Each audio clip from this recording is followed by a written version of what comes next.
welcome again to One Big Thing, a KAC legislative update. Today, I want to talk to you about communication and how communication actually impacts the legislation that we ultimately see in the legislative process. There are a lot of bills right now floating around in the legislative process dealing with land use. We saw that last week with Senate Bill 37, which deals with extraterritorial jurisdiction, House Bill 2025, which is a mirror of Senate Bill 37, and House Bill 2088, which would put a shot clock on fast track permitting.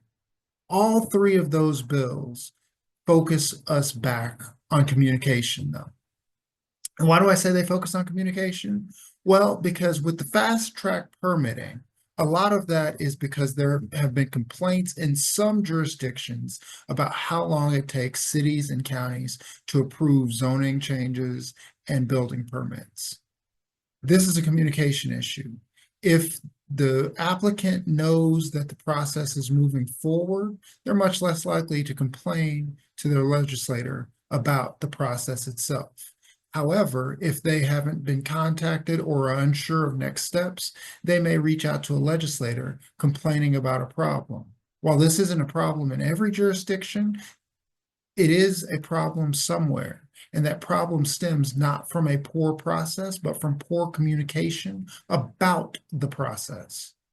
This is something that we can help avoid in the future if we make sure that we are communicating where we are at in the process with the constituent as we go through the process.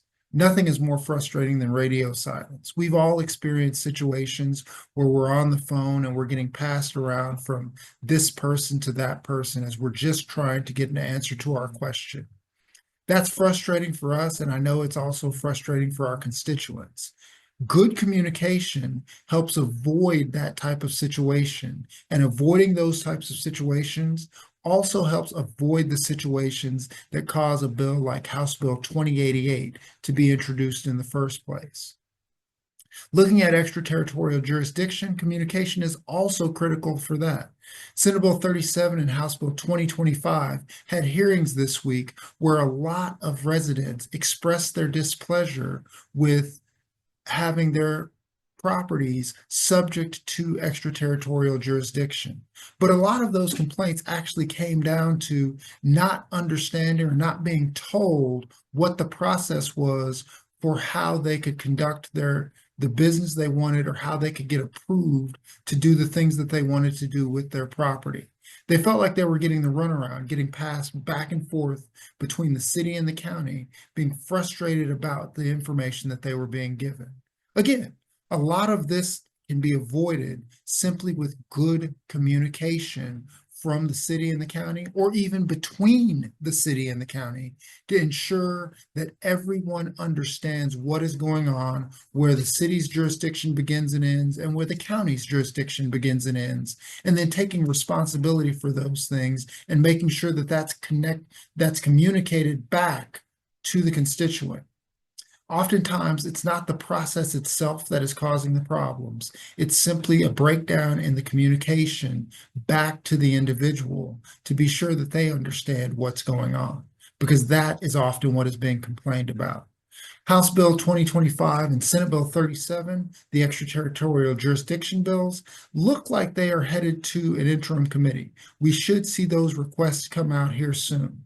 As for House Bill 2088, it's still unclear how the House Commerce Committee will move forward with that. But again, we can help avoid some of these situations in the future with good communication, both between entities and also make sure that we are communicating with constituents. That's all for now. But if you have questions about any of these land use bills or any other bills that you might be interested in, please feel free to contact our offices. We'd be love to help. Thank you and have a great weekend.